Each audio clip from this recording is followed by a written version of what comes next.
The steam engine hissed loudly as it screeched to a halt in the dusty station of Dodge City. The sun beat down on the tracks, reflecting off the iron like fire. From the last carriage stepped a woman draped in a pale blue dress, her bonnet tilted slightly to shield her eyes. Men paused mid-step, tipping their hats in politeness, but their eyes narrowed with unease. Whispers followed her like shadows, murmuring that her beauty was too sharp, too perfect, almost unnatural. Her name was Eliza Mae, a mail-order bride from Virginia. She had journeyed for days, her heart filled with hope and fear, clutching the letter from a rancher who had promised her a future. But when she stepped onto the platform, no one came to greet her. She waited for hours as wagons rattled away and the crowd thinned. The letter now felt like a cruel joke, leaving her stranded in a land where strangers looked at her as if she were cursed. A few native traders at the station glanced her way differently, with eyes not of fear, but of knowing. An old Lakota woman raised her hand in silence, her lips moving in a quiet prayer. Eliza felt a chill run down her spine, not from fear, but from something older, deeper. It was as though the earth beneath her feet was trying to tell her something she couldn't yet understand. Desperate and alone, Eliza was taken in for a few nights by a wealthy cattle baron.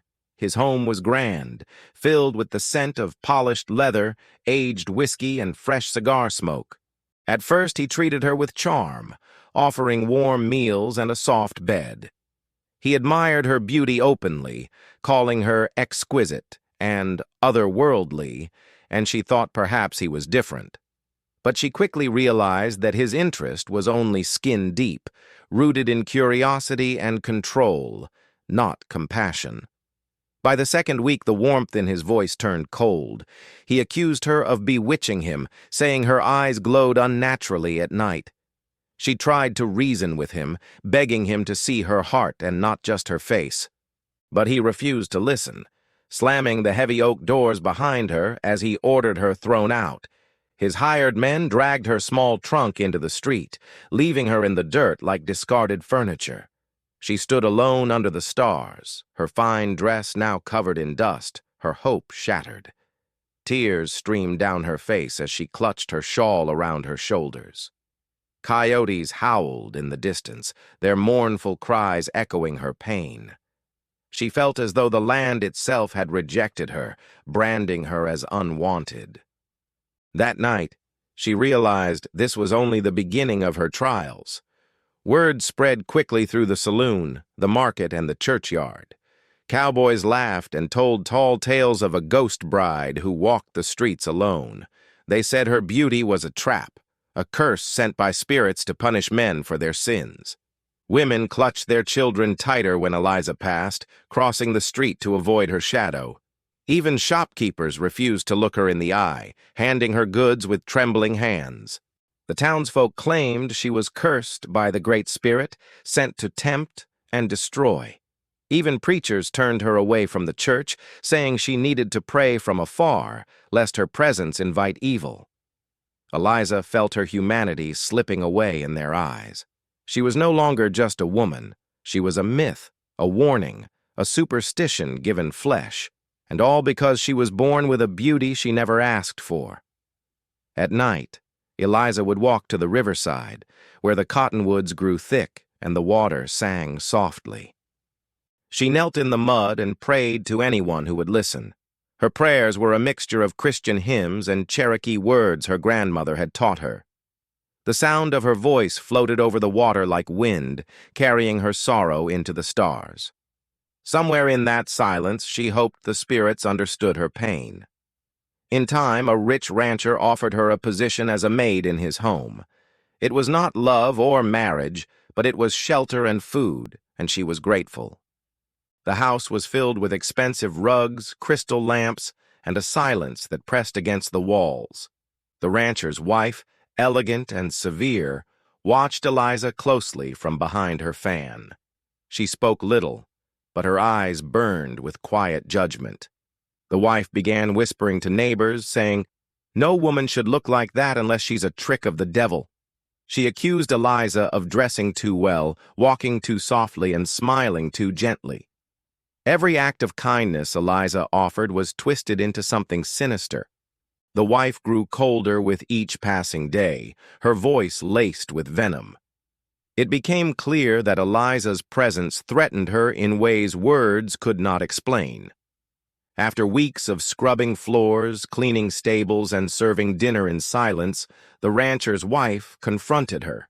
She stood tall, her face red with fury, and accused Eliza of trying to steal her husband's affections.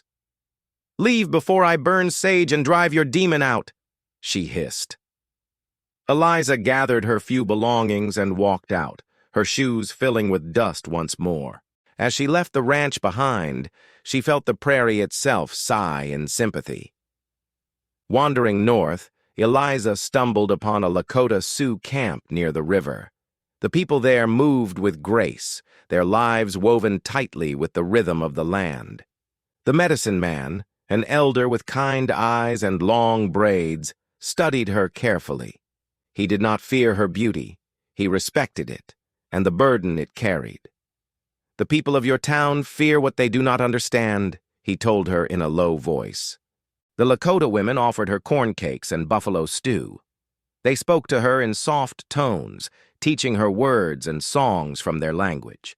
They painted protective symbols on her hands and forehead, saying she was followed by spirits, but not evil ones. "Beauty like yours is a sign," one woman said, "but signs can be misunderstood." Eliza felt comfort for the first time in weeks. The circle of the fire felt like a home she had never known. The drums, the smoke, and the stars above gave her peace. But deep in her heart, she knew she could not stay. She did not belong to this people, though they had shown her kindness. Her path, however painful, was still waiting for her elsewhere. In Denver, Eliza was courted by a wealthy mining tycoon. He had sharp suits, a silver tongue, and a mansion built into the mountainside. He showered her with pearls, silk gowns, and promises of a life she could barely imagine. For a moment, she believed her luck had changed. She thought perhaps this man saw her heart and not just her face. But his interest was not love. It was possession. He paraded her through grand parties, introducing her as a rare treasure he had found on the frontier. The whispers followed even there, as women pulled him aside and warned, "She's not right. She's not one of us." When the rumors grew too loud, he turned cold. He told her she was only a game to him, a challenge to conquer. "You'll never be a wife," he sneered. Only a story men tell to each other when they're drunk. He cast her out, laughing, as he shut the gilded gates behind her. Alone again, she realized wealth did not protect her from cruelty. It only dressed it in finer clothes. Back on the frontier, the cowboys began to sing cruel songs about her. They called her the ghost bride, the prairie curse, and worse. Children imitated her walk in the street, mocking her softly spoken voice. She became a legend of mockery, a warning to others about beauty that could not be explained. Her reflection in the river began to scare her. She stared into her own eyes and wondered if they were right. Was she truly human? Was she cursed by the Creator to walk the earth unwanted? Her own doubts began to eat at her spirit. One night, she considered walking into the river and letting it take her. But just then, a hawk flew overhead, crying out sharply. In Lakota belief, hawks were messengers from the spirit world. She took it as a sign that her story was not yet over. She stood, wiped her tears, and kept walking, and kept. With no other options, Eliza found work in a dance hall. The place was filled with music, whiskey, and rough laughter. Men paid to watch her dance, their eyes filled with hunger, not admiration. Women spat in disgust as she passed, calling her names under their breath. The owner, a greedy man with a gold tooth, pocketed all her earnings and told her to smile more. Every night, she danced under the dim lights, her feet aching, her spirit breaking. Drunk cowboys would grab her roughly, whispering they'd use her and dump her like the rest. She learned to keep her eyes down and her mouth shut. But the pain grew heavier with each passing day. One night after the music stopped, she collapsed backstage. Her sobs echoed in the dark wooden room. A Choctaw woman, also working there, found her and knelt beside her. She whispered, "Your spirit is strong. Don't let them break you. They only fear what they cannot control." Eliza held on to those words like a rope in a storm. That summer, a wildfire swept across the prairie. Dry grass caught like tinder, and flames roared toward the town with terrifying speed. People screamed and ran, horses broke free from stables, and the sky turned black with smoke. Church bells rang wildly, calling people to evacuate. But in the chaos, children were trapped in barns and schoolhouses. Without hesitation, Eliza ran toward the fire. Her dress caught sparks, but she kept going. She pulled children from buildings, her hands blistering as she broke doors and windows. Her lungs filled with smoke, but she refused to stop. She carried the last child out just as the roof collapsed behind them. The townsfolk were stunned. The same people who had mocked her now watched in awe. But even after saving lives, some whispered, "No human could walk through fire like that and live." Her scars healed quickly, too quickly, and suspicion grew again. Hero or spirit? They could not decide. With nowhere left to call home, Eliza joined a wagon train heading further west. Families with covered wagons eyed her with unease, but allowed her to walk behind the caravan. She offered to help cook, clean, and tend to children, and some accepted her kindness. But at night, when the campfire burned low, the parents pulled their children close. They warned them, "Don't listen to her stories. She'll curse your dreams." Yet the children were drawn to her. They sat at her feet as she told tales of rivers, stars, and spirits, mixing Christian parables with Cherokee legends. Her voice soothed them like lullabies. The parents, however, remained cold. Eliza slept at the edge of camp, her blanket wrapped tight against the cold. Coyotes howled nearby, their cries sounding like laughter at her loneliness. Still, she kept walking west, step by painful step. In Kansas, a preacher took interest in her. He was tall, soft-spoken, and claimed God had sent her as a test of faith. He preached from the pulpit that beauty was both a temptation and a blessing. At first, Eliza thought perhaps he saw her heart. Perhaps this man truly believed in grace. He invited her into his home, promising safety and spiritual guidance. But behind closed doors, his words changed. He said it was his holy duty to tame her spirit. When she resisted his advances, he became angry. He dragged her into the street and called her possessed in front of his congregation. "She is the devil's bride," he shouted. The people who once listened to her stories now threw stones. Eliza fled into the night, her faith in humanity shattered once more. Eliza wandered into the desert, the sun burning her skin and lips. Her feet cracked and her eyes blurred from thirst. She thought of lying down in the sand and letting it bury her forever. But then she heard a sound, drums. Following the rhythm, she found a Navajo camp. The people there welcomed her with cautious kindness. They offered her water, food, and shade. Their elder, a wise woman with long silver hair, told her she carried chindi, wandering spirits that clung to beauty. "They follow you," she said, "but they do not own you."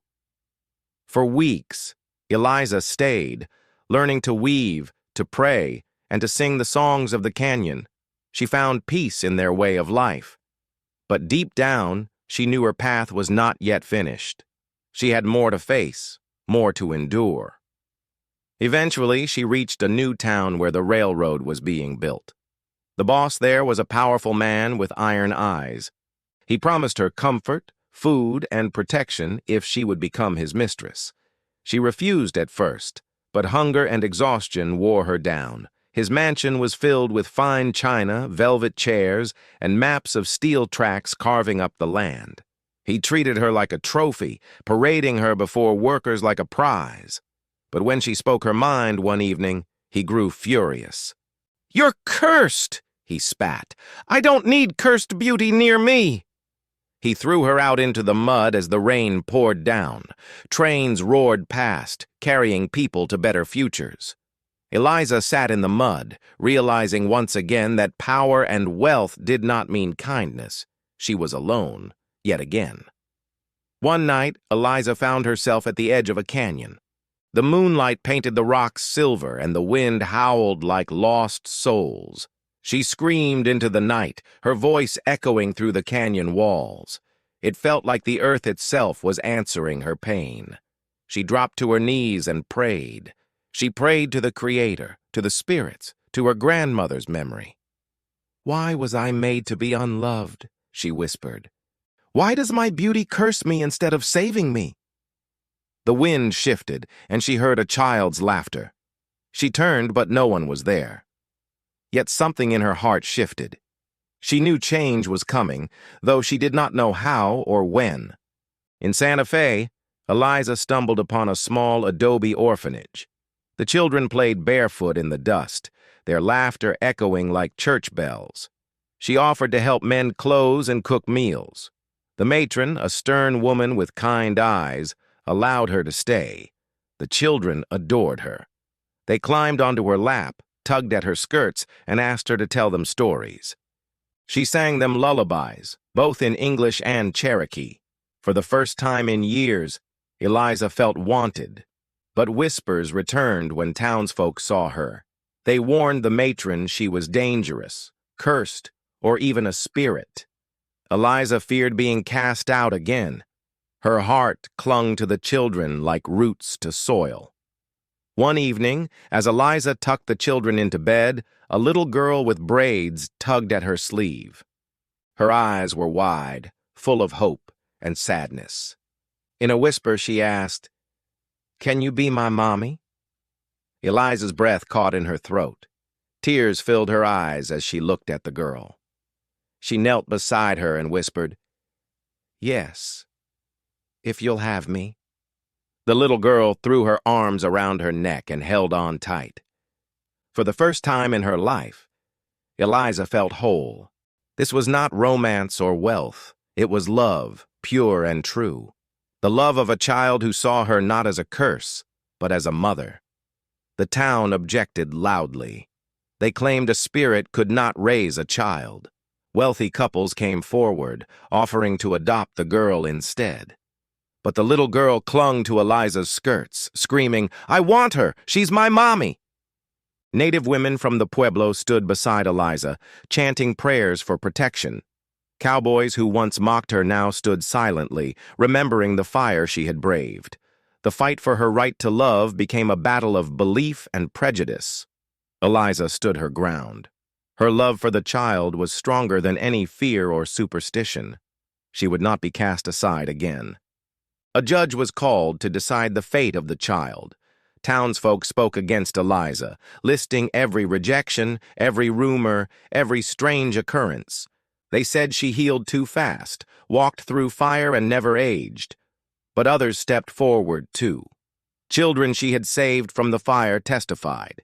Women she had comforted during loss spoke in her defense. Even a Lakota elder came forward, saying she was a daughter of two worlds. The courtroom grew silent. Finally, the judge stood and spoke. "No law forbids love," he said, "and no fear should steal it." The child would remain with Eliza. Eliza built a small home at the edge of town. It was nothing grand, but it was theirs. She and her daughter, whom she named Hope, planted corn, tended chickens, and sang songs together. They lived simply, joyfully, and with deep gratitude. Some men still whispered when they saw her. Some women still crossed the street. But it no longer mattered. To the child, she was simply mother. Eliza's loneliness faded like smoke. For the first time, she belonged, not to a man. Years later, Eliza stood once more at the edge of the Great Canyon, her daughter Hope's small hand nestled safely in hers. The sun was setting, painting the sky in strokes of crimson and gold, the same colors that had watched her cry here long ago. She thought of every rejection, every cruel word, every time the world spat her out like she was less than human. Yet beside her now stood proof that love could grow from even the deepest loneliness. Hope looked up at her mother with wide eyes, unaware of the pain that had carved the woman beside her into strength. Eliza breathed deeply, letting the desert air fill her lungs. She remembered the cattle baron, the preacher, the railroad boss, all of them who had cast her aside. She remembered the fire that nearly took her life, the nights in the dance hall, the days she walked hungry under the burning sun. Yet she also remembered the Lakota women who had prayed for her, the Navajo elder who told her she carried spirits but not evil, and the child who whispered words that saved her. Every memory, painful or kind, had led her here. Hope tugged at her sleeve and asked, "Mama, are we home now?" Eliza knelt beside her daughter, tears softening her eyes as she smiled. "Yes," she whispered, her voice steady. "We are home."